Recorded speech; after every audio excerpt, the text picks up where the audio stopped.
Have you ever wondered what the modern day apprentice's tool bag looks like? Well, here on Delgado Electric, we are the headquarters for everything electrical, and we are about to find that information out right now. This is my apprentice's tool bag. It's the Vito Pro Pack Tech Pack Blackout Edition. And when I say apprentice, I just mean my brother who is helping me out with work right now. And inside here, he has another Vito Pro Pack product, the OG MP1. I used to actually have one of these myself. Is very notorious for the faulty button snap there. You could tell this is a little worn and warped. He does use this for his everyday. And in here, he has a pair of 180 Cobras from Knipex. He has an ox pencil. His one screwdriver, a Vera demolition driver, a hot stick from Southwire. He has a roll of Super 33 and some white tape down here. A level from Empire. The big boy side cuts from Knipex. A pair of Romex strippers from Klein.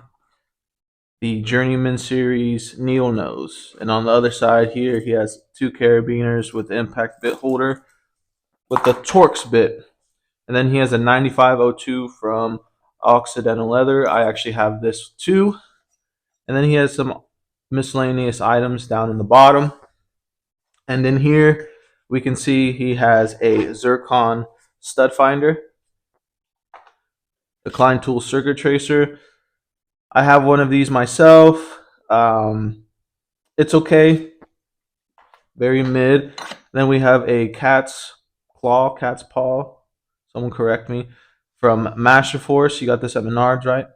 Menards. Shout out to Menards. I love Menards. And then he has this pry bar from Milwaukee.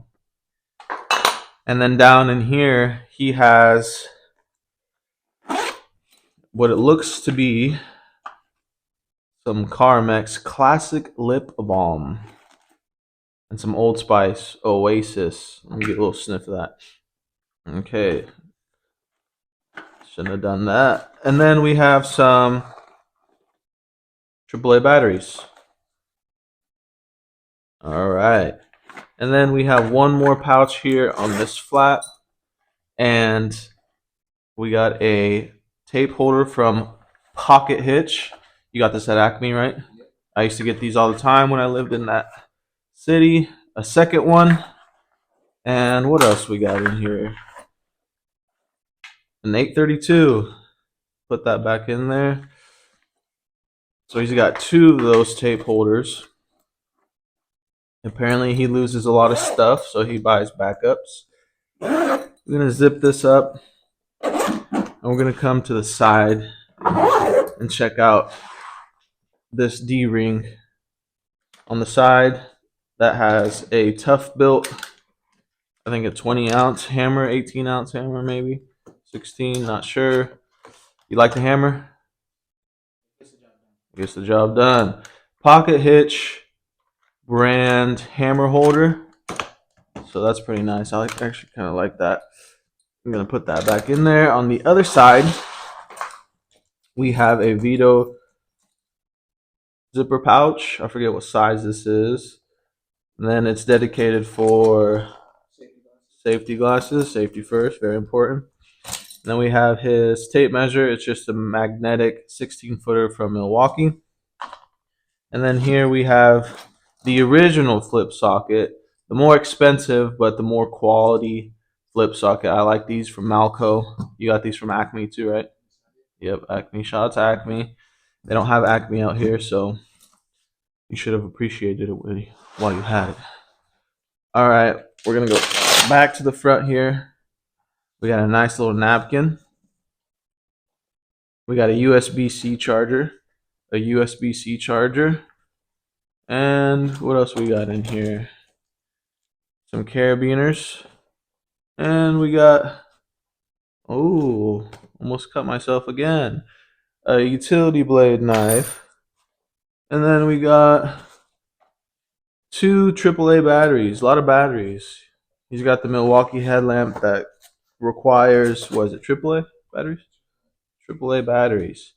And here we got one more pocket, and we got these carabiners from Amazon, which he has not used, and the reason is because they're unreliable. How much do they cost? $10. $10. All right.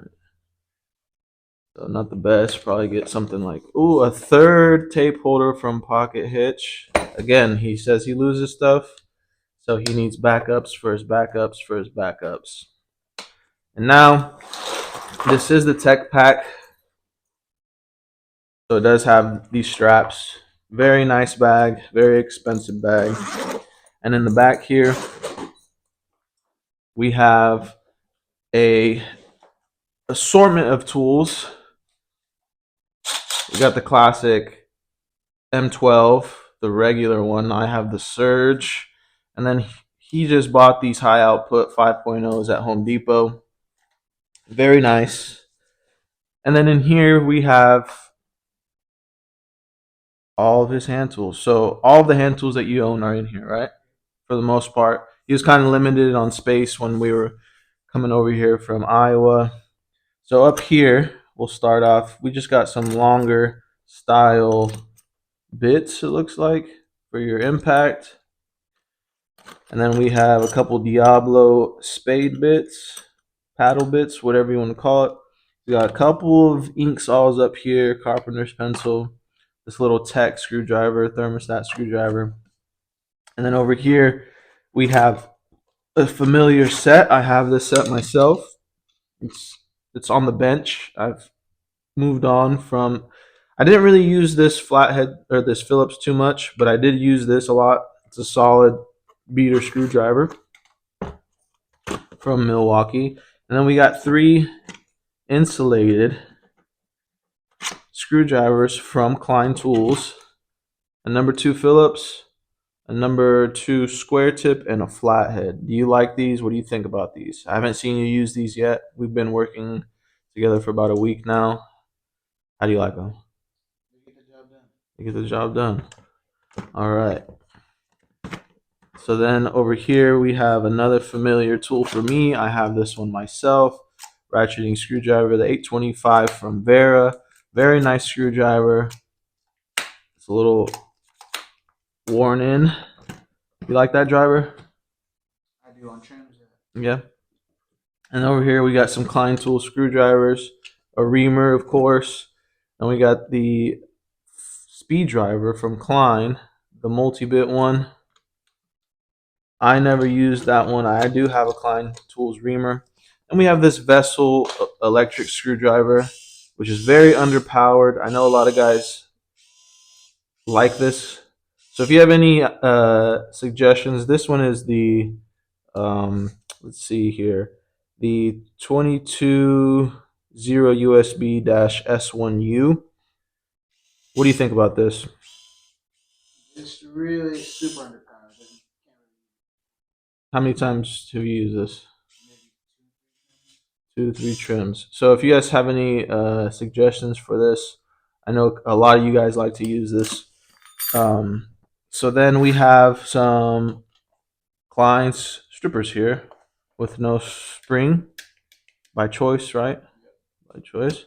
And we have another pair of big boy side cuts with a hole in there. And how did that happen? Pretty simple. Yeah. Okay, all right. And then we have some channel locks here. Not Knipex, but that's okay. That's all right. Then we have the OG Klein's linesmans. Do you use these a lot? Yeah. Then down here we got some wire. We'll tuck that back in. Then we have a rock saw, jab saw, drywall blade, whatever you want to call it, with his homemade sheath made out of some cardboard there. And then down here we have, you told me earlier, how many times have you bought this? On my 5th one. On his 5th one. He just bought this at Home Depot the other day. So he's true to his word. He loses a lot of stuff. So here in this flap, we have the uglies It's a good idea to have one of those if you're starting out. So, in this other pocket, we'll zip this up for him. In this other pocket here, we have trash. Some more AAA batteries. Some loose. Are these all dead or these have power? These are all dead. So this is more trash. We got some Romex connectors that we'll be using on a job later. So we'll put all that stuff back in here for him. But that is essentially it, guys. My brother is 3 years in. He has had a very scattered style of experience so far. He's working 2 years for my other brother, and we do similar jobs. We do everything: small commercial, residential, new construction, old work, whatever it is. We can do it on a small scale. We're just starting out in our businesses, so we're not doing anything huge. I think the last 6 months you said you were with another guy and just doing new construction. So he got some experience there, and we've been working together maybe not even 2 weeks now. What has been like 10 days probably. So I'm seeing how he's operating and all that, and he's never really had the opportunity to sit under a journeyman. And with his permission, we are going to kind of tweak and alter and accommodate my style to my liking, uh, his setup. So the next video, we're gonna probably get some tool pouches. For me personally, and I've mentioned this in other videos, if you're starting out, I don't think this is the right setup to have. He sees me and my other brother. We've been in the trades. I got in 2010. My other brother got maybe 2012 or 13, and he sees us using this, and we got our time in, and we know what we would need. And for him, this is the first time he's been under a journeyman. This is the first time I've had like an actual apprentice of my own, um, for my company speaking. So we're gonna work together and get a good setup so he can learn properly and be organized and professional. So if you guys have any comments, any ideas, any suggestions, let us know down below. Like the video, subscribe. Thanks, guys. Peace. Cut.